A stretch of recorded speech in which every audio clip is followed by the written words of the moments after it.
ચાલો હવે આપણે નેક્સ્ટ ટોપિક જોઈએ, કોણીય વેગમાનનું સંરક્ષણ.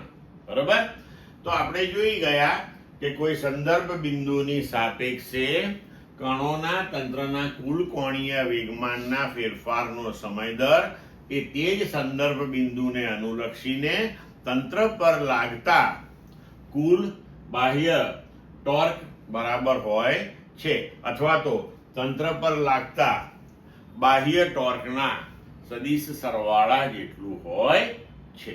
બરોબર, એટલે આપણે લખી શકીએ કે dl by dt બરાબર ટાઉ એક્સટર્નલ. જો અહીં આપણે ટાઉ એક્સટર્નલ બરાબર 0 લઈ લઈએ, એટલે તંત્ર પર લાગતું પરિણામી બાહ્ય ટોર્ક જો 0 હોય તો dl by dt બરાબર 0 લખાશે. હવે કોણીય વેગમાનનું સમયની સાપેક્ષનું વિકલન 0 આવ્યું, એનો મતલબ એ થયો કે કોણીય વેગમાન અચળ હોવું જોઈએ, કારણ કે અચળ રાશિ જે હોય તેનું વિકલન હંમેશા 0 થાય. તો L બરાબર આપણે લખી શકીએ અચળ.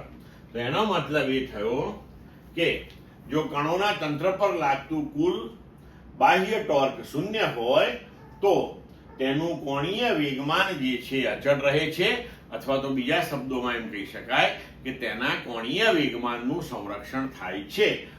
આ જે આપણે અહીંયા આગળ L બરાબર અચળ મેળવ્યું, ટાઉ એક્સટર્નલ બરાબર 0 હોય તો તેને કોણીય વેગમાનના સંરક્ષણનો નિયમ કહે છે.